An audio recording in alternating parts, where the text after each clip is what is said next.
On January 17, 2002, police in the Sichuan city of Xichang were waiting hopefully in the intensive care unit of the city's railway hospital for a woman called Chen Li to wake up. The married mother of 2 children had spent the last few hours undergoing surgery, as doctors desperately attempted to save her life.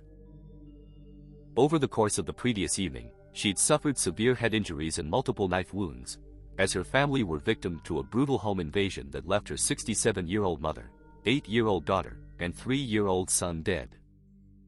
Police believed that the people responsible had committed another violent home invasion 3 months earlier that saw another family exterminated. Miraculously, Chen Li thus far had survived the attack and was the only witness who could possibly identify the suspects. Believing the individuals were certain to strike again, police were eager to question her and see if she could provide any information to help solve the case and get a gang of violent, dangerous men off the streets. After hours of emergency surgery, the surgeons appeared to have saved her life, and while not completely out of danger, doctors were confident she'd recover. When she finally woke, doctors asked if she could talk to the police. She nodded weakly in response, and before investigators could ask any questions, she gave them the name Gao Yuan. 3 months earlier, on October 17, 2001, Xie Yuanping visited his brother's home. He'd been trying to contact his relative or sister-in-law over the course of the morning, but no one answered the phone. The business he had with his brother wasn't urgent, but it was a little unusual that no one was picking up his calls, so he went to the home himself, just in case there was a problem. 进屋的时候，我就觉得那个屋头阴森森的，我就问有没得人，没得人开枪呢。我一想，既然来了嘛，就随手嘛把那个门打开噻，他们的卧室门，这一打开就看个老鬼，就这样子被绑到起。刚才一下想起还有一个嫂子和我侄儿子，真是我心头真是太凉。 Getting to the home and walking up to his brother's apartment, he immediately felt something was off.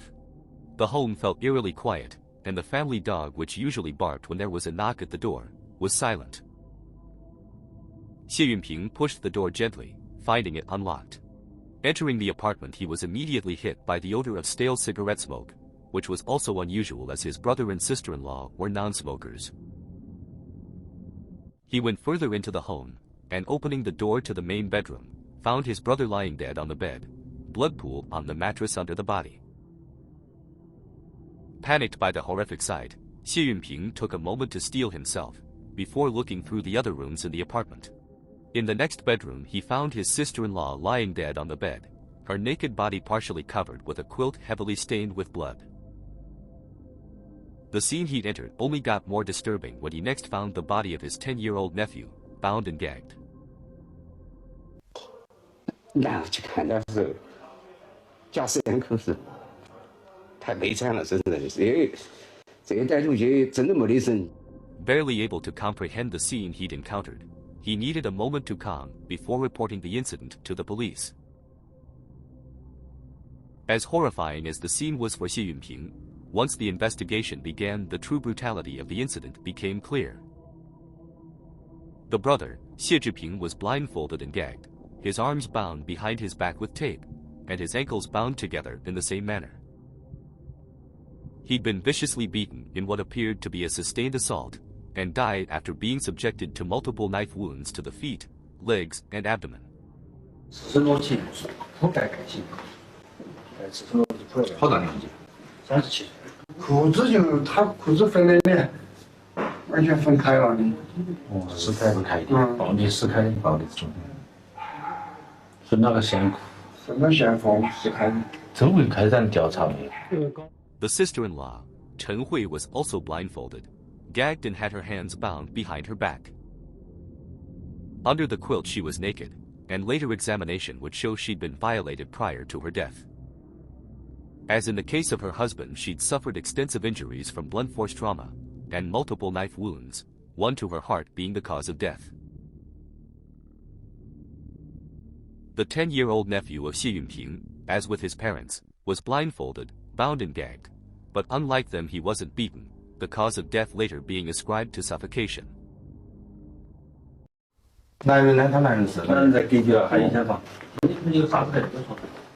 都在这儿坐的。哎，然后呢？这就是他的腿上着一刀，顺这样子勒起来。然后呢，这个他自己勒的，估计是生前着痛的，但是现在还没最后对待。Forensic examination of the bodies later suggested that the victims had their lives ended around a similar time, which pointed to there being more than one perpetrator. This would further be supported with the examination of the crime scene itself. There were dishes and leftover food on the coffee table in the apartment's lounge, and evidence that someone had taken the time to cook food for multiple people. 吃东西的。那现在这个事情要搞清楚呢，就是这一家人在吃饭嘛，还是罪犯吃的？这个罪犯看到这儿还有个烟火，底下不少烟灰，但一个烟。Investigators believed the food was cooked and consumed by the perpetrators as there were empty alcohol bottles alongside the leftovers, and there were no fingerprints on the rice bowls and chopsticks left on the table. Furthermore, there was a significant amount of cigarette ash on the floor and table, but none of the victims smoked. After examining the scene, police quickly came to the conclusion that the suspects were experienced criminals. A knife, believed to be one that was used in the deaths of either Xie Zhiping or Chen Hui, was found next to a blood-soaked cloth, but investigators were unable to find fingerprints on the weapon. Items investigators believed the suspects touched were also free of fingerprints, suggesting the perpetrators either wiped surfaces down or wore gloves while carrying out the crime. Despite the presence of the cigarette ash, police couldn't find any cigarette butts in the apartment. This, along with signs the floors of the apartment had been mopped to remove footprints, pointed to the perpetrators knowing what physical evidence the police would be looking for. When looking at the body of Chen Hui, police noted that the injuries she received from the knife were inflicted through the quilt partially covering her body. Investigators concluded this was done so the suspect delivering the fatal blows wouldn't get blood on his own clothes. One single handprint was found in dust on a bedroom dressing table, but police once again didn't get fingerprints from it, more evidence the perpetrators wore gloves. Rooms had been thoroughly searched, and police asked Xie Yunping to give them some idea of valuables taken from the scene. There was no sign of forced entry which suggested the suspects were allowed into the victim's home. This and the fact they were in no rush to leave the scene, taking the time to cook, eat and clean, led police to believe that the people they were looking for were familiar with the local area. Investigators began interviewing people living in the 140 homes in the community. A neighbor to the family told police he heard their dog barking loudly the previous evening, but it stopped somewhat abruptly, and went on to say he didn't hear anything else unusual after that. Investigators later found the body of the dog dumped in a rubbish bin nearby, along with a blood-soaked mop. Police got little else to go on from others in the neighborhood. No one had seen or heard anything especially suspicious. The building didn't have surveillance cameras, and the family weren't in conflict with anyone in the area. With help from Xie Yunping, police found out that the banking passbook of Xie Zhiping had been stolen, along with jewelry belonging to Chen Hui. The passbook would be the best chance for police to get onto the suspects, as to use it they needed to enter a bank to withdraw the 5,000 yuan, a little over 600 USD, in the account. 杀人呢？你看，对你心脏一刀，而且杀了个女的心脏是吧？然后床单让它垫到她的乳房上，防止血口。就是老手，哎，这个，但是呢，心狠手辣，又杀人又强奸，而且又劫财。10 days later, police received notification from the bank that the victim's account had been emptied in another city. Word of the incident in Xichang hadn't yet been reported there, and so bank staff were unaware the men were wanted, until the bank's head office later flagged the transaction. Police checked the surveillance footage of the bank's security cameras, but at the time the quality of the system wasn't the highest and unable to give clear images of two possible suspects. With the crime scene suggesting the people they were looking for had prior criminal experience, police had already been going through the criminal records of those convicted of committing robberies currently residing in the area. The only physical evidence they had was the semen and hair samples taken from Chen Hui, but at the time DNA analysis was still a fairly new technique in the country, and there was no DNA database for convicted criminals, making it little use until they arrested a suspect. Despite the poor quality, a decision was made to release the images of the suspects, and an offer of 20,000 yuan, around 2,500 USD, as reward for information that led to an arrest. They quickly received a tip that seemed promising. They were given the name of a man who'd suddenly absconded from the area, shortly after the Xie family home invasion, and police found his criminal record. The man seemed to match the physical characteristics of one individual withdrawing money from the bank, and had spent time jailed for robbery. Investigators were quickly able to track the man by looking at registration records of accommodation, using the individual's identity card. They caught up with him in the Yunnan province city Ruili, which lies on the China-Myanmar border, as he attempted to leave the country. He was detained by police in Ruili and transported back to Xichang. However, police soon discovered, while the man was wanted, it was for an unrelated case. The suspect was attempting to leave the country as he was wanted by police in Chongqing for violating a woman there, and had nothing to do with the crime being investigated in Xichang. He was handed over to the Chongqing police, where he'd be later tried and jailed. With that, police had little else to go on in their efforts to track down the suspects, until January 16, 2002. Whilst she was undergoing the surgery to save her life, police had concerns about how much of the assault on her and her family Chen Li would be able to remember, given the head injuries she'd sustained. Remarkably, once she'd woken after the surgery and recovered to the point she was able to speak to the police, she took investigators through the events of the evening in surprising detail. At around 8 in the evening on the 15th of January, she was at home in her apartment for employees of Xichang railway station with her children, waiting for their grandmother to return home. There was a knock at the door, and a man shouted, identifying himself as Gao Yuan. Chen Li met Gao Yuan the previous day when he came to her home, introducing himself as working for the building's management. At 6:30 he'd called her to check if she'd be home, so he could come and read the apartment's gas meter. Opening the door to allow the man into the home, two other men stood out of sight, rushed her, and forced their way into the apartment along with Gao Yuan. One took control of Chen Li, while the others grabbed her son and daughter. The home invaders began to demand she hand over all the cash in the home and her banking passbook. While she was following the men's orders, her children were gagged, bound, blindfolded, and put in separate rooms. 我那老电工，他们一直等高原打电话来，6点半左右打起的嘛。这个我要把电话接到。另外一个都说的，我们已经搞定了。 While this was taking place, the grandmother returned. Before she could make sense of what was happening, one of the men stepped towards her, a knife in hand, and thrust it into her abdomen and chest 16 times. The elderly woman fell to the floor dead. The home invaders then bound and gagged Chen Li. The man who'd identified himself as Gao Yuan was told by one of his cohorts to leave the scene and wait for the banks to open the following morning.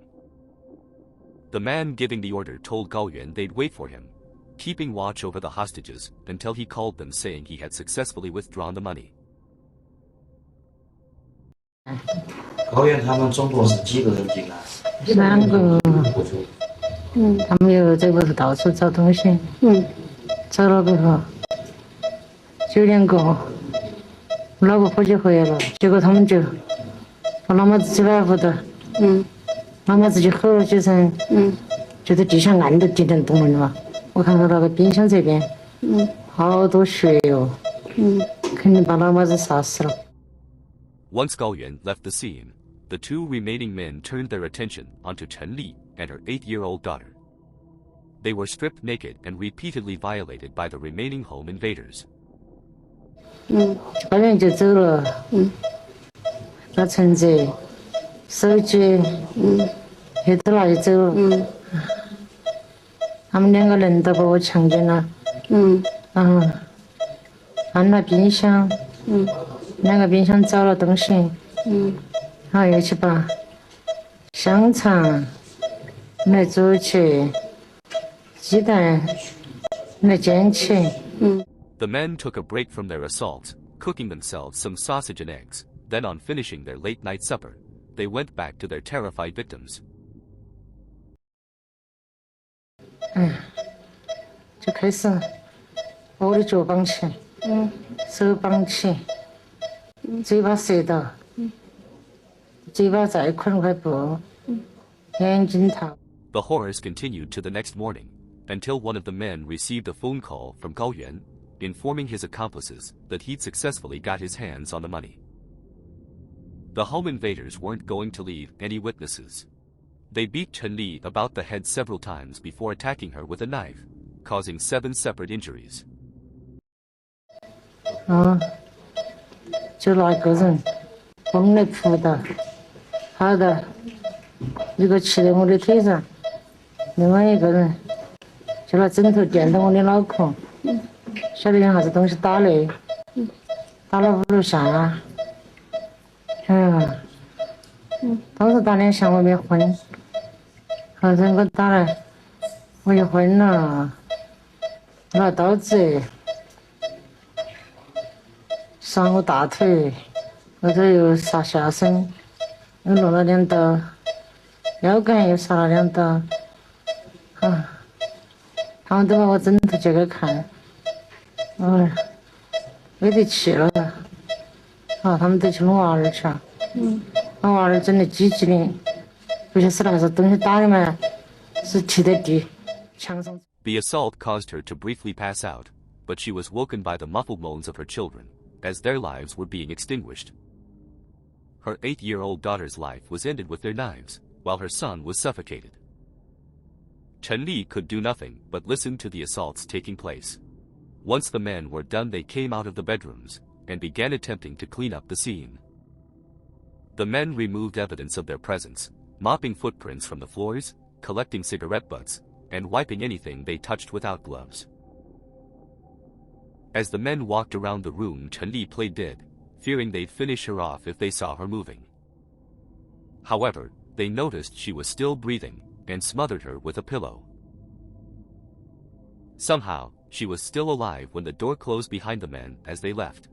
She waited until she was sure the men were gone before fighting to break free of her bindings. She managed to free herself and first checked on her children, but quickly saw there was nothing she could do to help them, before leaving the room to raise the alarm. Walking down to the first floor, she saw an elderly neighbor who was shocked to see the bleeding naked woman facing her. The woman helped Chen Li into her home and covered her with sheets before calling for help. 一路走上来，我正爬到把火揭开，那个陈丽就在我背后喊了：“汤妈！”我一下扯过去，就把我心都吓跳了。你说，我就看他一身又是血，又没穿衣服，头发啥子脸，弄起耳朵都看不清楚，哎呀，我说你咋个了？他说你快给我报个警啊！ Once police looked at the scene, they made the instant connection to the home invasion on October 17th, the previous year. The manner the victims were bound was the same, the fact that each victim had their lives ended in different rooms matched, and the attempts to clean evidence before leaving followed the same modus operandi. But now, with the miraculous survival of Chen Li, police had someone who could identify the men, and more importantly the name Gao Yuan. There were early fears Gao Yuan used a fake name, but those concerns dissipated when looking through criminal records. They showed a man local to the area with the name Gao Yuan who'd recently been released after serving a prison sentence for robbery. Investigators returned to the hospital with images they had of the man from his criminal records, and Chen Li immediately identified it as one of the men who entered her home. Once they received the confirmation, a massive manhunt got underway to track down Gao Yuan and his accomplices. Thus far he'd avoided the attention of police as there was no record of him living or working in the city. But now they knew he was. Investigators began trying to track him down. With no registration records to help find him, police contacted the prison he served time, and asked about people he was known to associate with.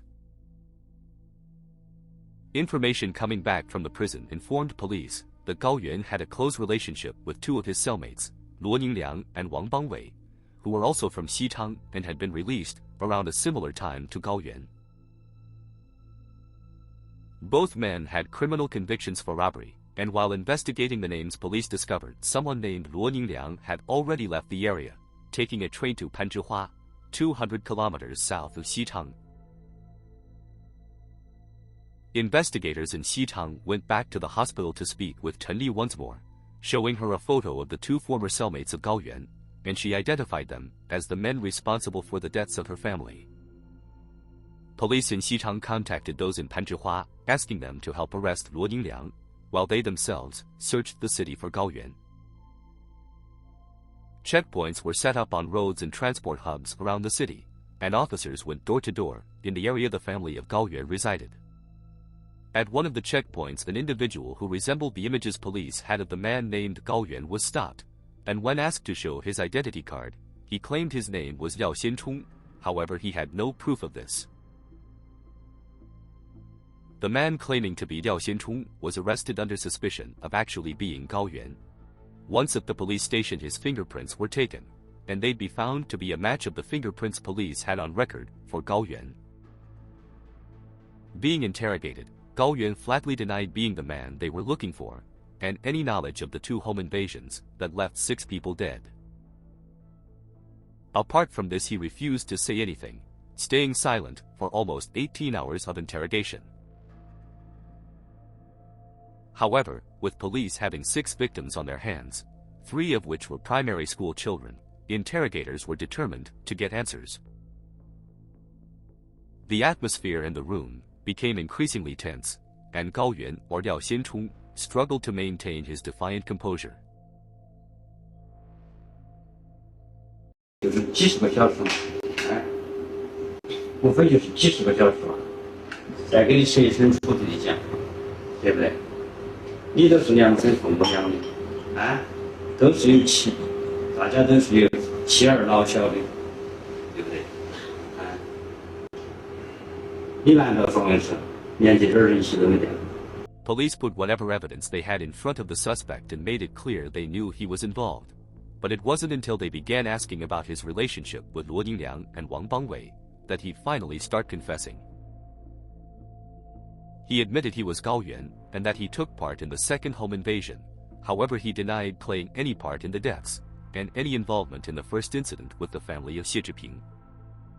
He claimed Wang Bangwei was the ringleader and planner. In the first case, the role of Gao Yuan was to knock on the doors of homes in the area, claiming he was employed by the building's management to read the home's utility meters and be allowed inside to find suitable targets. When Xichang answered the door, Gao Yuan gave his real name by mistake, and worried about being identified, decided not to participate, unaware Wang Bangwei had no intention of leaving witnesses. With Gao Yuan wanting to sit the first incident out, Wang Bangwei and Luo Ningliang found others to replace him. He admitted his role in the second incident, which perfectly lined up with the statement given by Chen Li. The day prior, he'd gone around the building knocking on residents' doors, telling them he was a new employee and would be coming round the next day to read their gas meters. He asked residents what time was convenient for them, all the while checking out if the home looked like a suitable target. Since he now knew the others were unlikely to leave any witnesses, this time he wasn't concerned about giving his real name. He went on to make it clear he wasn't there when the violence took place, which Chen Li had already stated, seeming to think he'd see him receive a lighter punishment. While the interrogation of Gao Yuan was taking place, word came from Panzhihua that Luo Ningliang was in custody, and he was transported back to Xichang for his own interrogation. When questioned, Luo Ningliang was shown images taken from the bank after the massacre of the Xie family, police believing the person in the image was Luo Ningliang. He confirmed that it was, and made no attempt to deny his involvement, confessing his guilt in both home invasions, and also naming the ringleader as Wang Bangwei. 你这公安局今天为啥找你了？啊？为啥事？或者在的事，或者在啥事？啥的事。 He identified the 3 other men involved in the home invasion of the Xie family, giving the names Li Guangming, Yu Yincai, and Jiang Yuhong, who were also former cellmates. Police managed to track down and arrest Li Guangming, Yu Yincai, and Jiang Yuhong relatively quickly. All 3 played an active role in the deaths of the Xie family, alongside Luo Ningliang and Wang Bangwei. Getting their hands on the money after the first home invasion and sharing the spoils with the other men, Luo Ningliang and Wang Bangwei weren't happy with their take. As a result, they decided to scale back the gang numbers for the next time. Wang Bangwei was the last of the suspects still at large, with no sign of him in the city. However, he told Luo Ningliang where he intended to hide out after the invasion, on the Chen family home. The location was a small village in the countryside surrounding the city, and with that information, police went out to scour the area. However, from what the arrested men told police about Wang Bangwei, he was a dangerous individual, so the military were brought in to assist in arresting him. With the information provided by Luo Ningliang, the team set out to arrest Wang Bangwei, quickly tracked him down, but he didn't come quietly. He violently resisted arrest, but was swiftly and aggressively subdued with several blows to the head, and transported back to the city. When being interrogated, Wang Bangwei, like the others, confessed to his role in the home invasions, but also claimed he'd committed numerous other robberies and at least 2 other homicides in the nearby city of Chengdu. Since he knew he was facing the death penalty, he refused to give police any further details about those alleged crimes, and enjoyed taunting officers over the fact he was able to get away with them so easily. 当时我与另外2个同案到火车站认识那个人屋头，敲门进去以后，等于是就进行了抢劫杀人。 With physical evidence from the violations of the female victims, the witness testimony of Chen Li, evidence found in the home Wang Bangwei was hiding out, and the confessions by each man, there was no doubt about their guilt, so the trial took place soon after all men were arrested. Of those, Gao Yuan was the only one who attempted to downplay his role in the deaths of the victims. It was undoubtedly an attempt to avoid being handed the death penalty. However, in Chinese law, an individual doesn't actually have to commit the act themselves to be charged with intentional homicide. If a person participates in actions they know will likely end in someone's death, they are considered to have played a significant role in the homicide. Gao Yuan knew that Luo Ningliang and Wang Bangwei had already ended the lives of 3 people, and must have been aware that they likely end the lives of Chen Li and her family. By not reporting his colleagues to the police, and taking an active role in helping them enter the home and steal the money, the actions of Gao Yuan were considered almost as serious as the actual violent acts themselves. This, combined with the fact he refused to answer questions for 18 hours during his interrogation, giving the opportunity for the other men to evade arrest, potentially putting the lives of other members of the public in danger, Gao Yuan found himself being charged with intentional homicide alongside the others. After a short trial, the 6 men were all found guilty of all charges they faced, and sentenced to death. They had taken the lives of 6 people, and almost a 7th for the grand total of 7,000 yuan, just a little under $850 USD. Their punishments were due to be carried out just a few days after being told their fate, but before they took place, some of the convicted men agreed to give interviews to the national television news. Normally an opportunity for convicted criminals facing death to apologize and express remorse, Luo Ningliang and Wang Bangwei would show little guilt or regret for their actions. 当时进去嘛，就用刀子抵着他们嘛，人家小刘先拿刀子抵着他们了，抵着个男的，我拿刀子抵着他的老婆，另外一个就刀子抵着他的儿子，这样子我们搞3千，他们也没反抗。 Luo Ningliang casually said that while they originally only intended to steal from the victims, ending their lives was simply done for pragmatic reasons. 我们的只是要钱嘛，并不是想要人命，对不对？没有必要杀他们。但是我们还在西昌，我们首先自己要在西昌生活噻，那么你说我抢你，你肯定，你说你出来指不指证啊？你看。If he and the others wanted to remain living in Xichang, as they intended, then leaving witnesses would risk them being identified and reported to the police, so ending their victims' lives made more sense. He went on to say that he felt he had no humanity in him, even prior to the 2 home invasions, and that everyone makes money in different ways. This was just how he personally chose to do it. 钱是抢来的吗？那个人挣钱的方法不一样噻。Still recovering from the head injuries received during his arrest, Wang Bangwei excitedly boasted about being the first to act violently in both the incidents. 2件案子都是我先出手的，我不出手嘛，他肯定不敢出手。哎呀，最低限度他们不敢动，我不动他们不敢动，最低限度。因为说是吧，我也没得办法，只能说我是变态，算是一种心理变态。He claimed that if he failed to act first, then the other men involved would have been too scared to actually end the lives of the victims.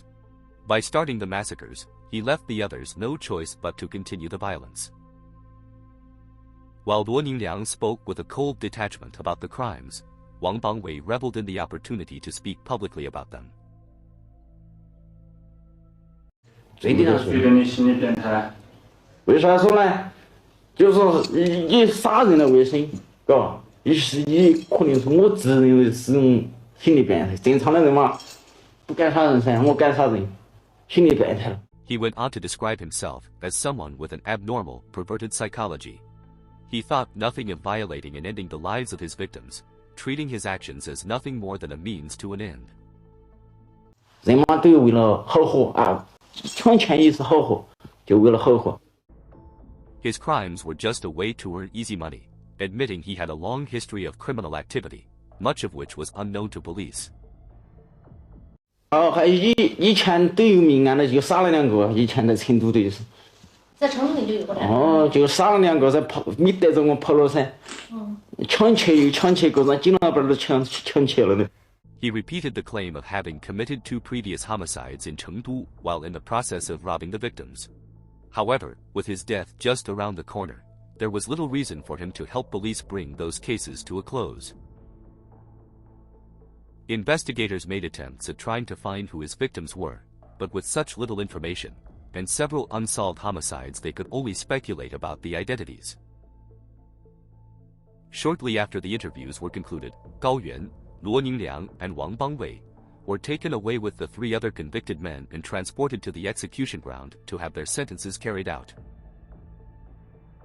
The 6 men were executed on their knees, at the hands of a firing squad, leaving behind the devastated relatives of the families they destroyed for slightly over $800, trying to recover from the tragic events.